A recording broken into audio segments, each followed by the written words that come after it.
Bonjour, donc cette présentation est un update TVA des récents développements. Le but de la présentation n'est pas d'aller dans le détail, on va évoquer certains sujets et d'autres seront simplement nommés et moins développés. Les derniers développements sont donc le remboursement de TVA mensuel pour les nouveaux assujettis, l'allocation immobilière avec option pour soumettre à TVA les loyers, les quick fix implémentés par un règlement européen en ce qui concerne notamment les conditions d'exonération des livraisons intracommunautaires, l'allocation du transport dans les ventes en chaîne, des simplifications pour les stocks en consignation ou ce qu'on appelle les call of stock. Un petit mot sur le Brexit également. La transposition de la directive sur l'e-commerce ne sera pas développée. Il s'agit principalement de se tendre vers un système de taxation semblable aux services électroniques. Et un petit dernier mot sur le Brexit prévu au 31 décembre 2020.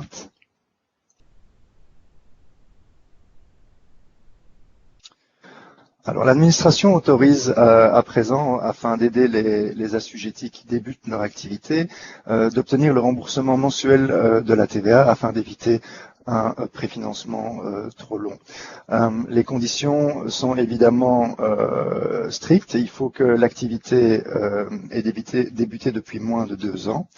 L'assujetti doit être un déposant mensuel, donc les déposants trimestriels ne peuvent pas bénéficier de ce système.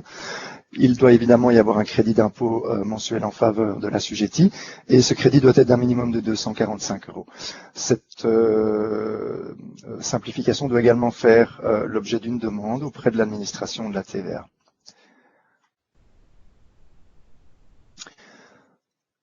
En ce qui concerne la location immobilière avec option, il y a aussi évidemment des conditions strictes à respecter.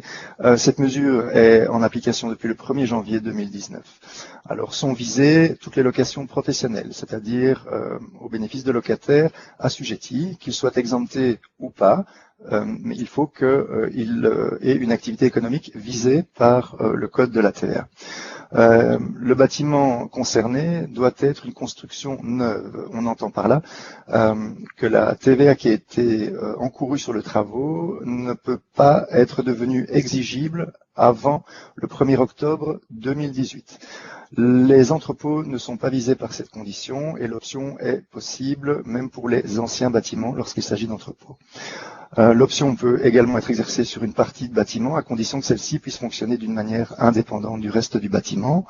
Bien entendu, une fois que l'option est exercée, elle vaut pour l'entièreté de la durée du contrat et il s'agit de faire mention de la soumission du contrat à la TVA au moyen d'une déclaration de profiscaux dans le contrat de location. Alors les conséquences sont que le délai de révision a été étendu à 25 ans lorsque le bail est soumis à TVA avec le régime optionnel. Anciennement 15 ans, il passera à 25 ans dès la soumission à la TVA optionnelle.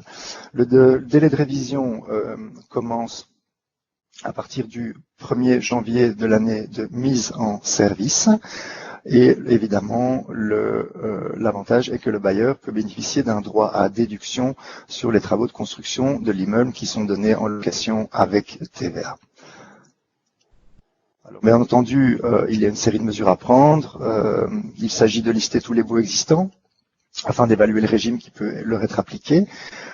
Pour les anciens bâtiments, comme je vous l'ai dit, il y a possibilité de les qualifier en espace de stockage et de les soumettre également à la TVA avec option.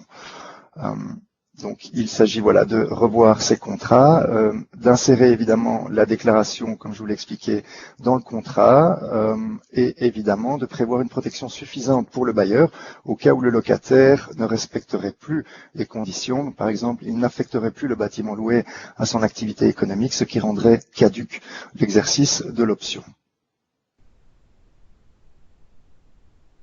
Un petit mot sur les quick fix.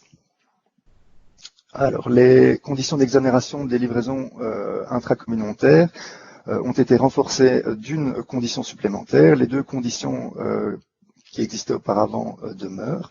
Il s'agit donc bien entendu de livrer à un client qui possède un numéro d'identification à la TVA délivré par un État membre autre que l'État membre de départ des biens.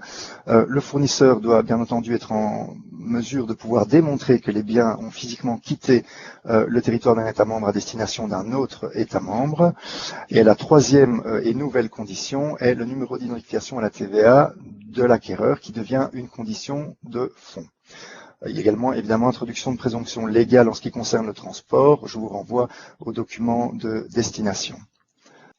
Alors, un dernier point des quick fix sont les règles relatives au stock en consignation ou call of stock. Par le passé, l'expéditeur des biens vers le stock en consignation était en principe tenu de s'enregistrer dans l'État membre d'arrivée afin d'y enregistrer une acquisition intracommunautaire de biens. Cela engendrait évidemment des formalités liées à cette identification à la TVA qui étaient lourdes pour les assujettis. La simplification maintenant consiste en ce que le transfert ne sera pas assimilé à une livraison intracommunautaire qu'au moment où et une facture devra seulement être délivrée au moment où le transfert de propriété au consignataire est effectué. L'expéditeur effectuera alors à ce moment-là une livraison intracommunautaire exonérée et il y aura acquisition intracommunautaire par le consignataire. Ça signifie que l'expéditeur ne devra plus s'identifier à la TVA dans l'État membre où se trouve le stock en consignation pour la vente au consignataire.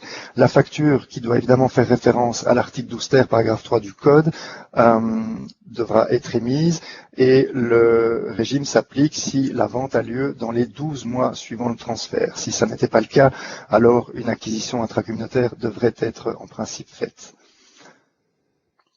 Quelles sont les mesures à prendre? En ce qui concerne les livraisons intracommunautaires, bien entendu, il s'agit de mettre en place des mesures pour vérifier systématiquement le numéro de TVA des clients, afin de vérifier que ceux-ci sont valides, puisque c'est une condition de fond à présent.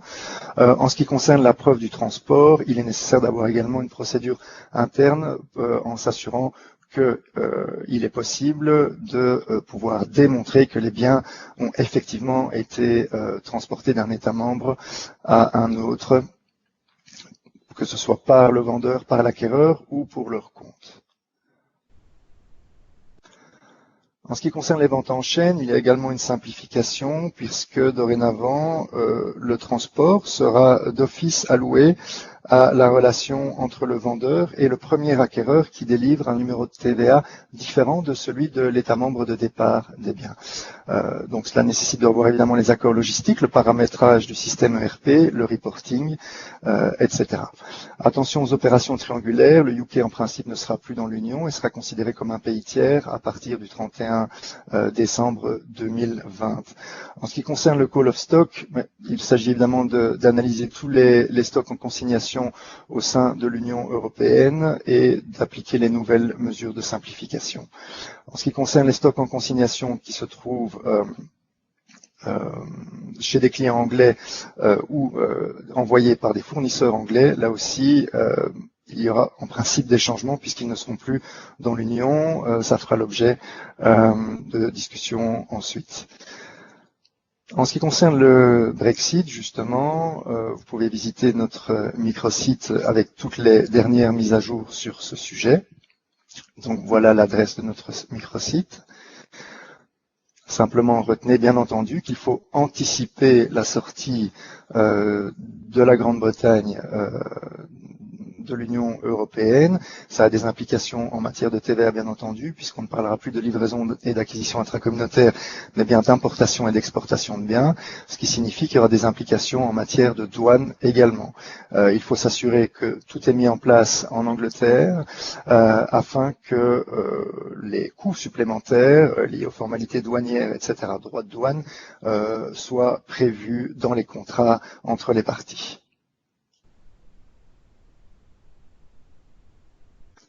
Voilà, je vous remercie pour votre attention. Je vous l'avais dit, c'était une assez brève présentation. Pour plus de détails, vous avez les coordonnées sur ce slide. Je vous remercie de votre attention.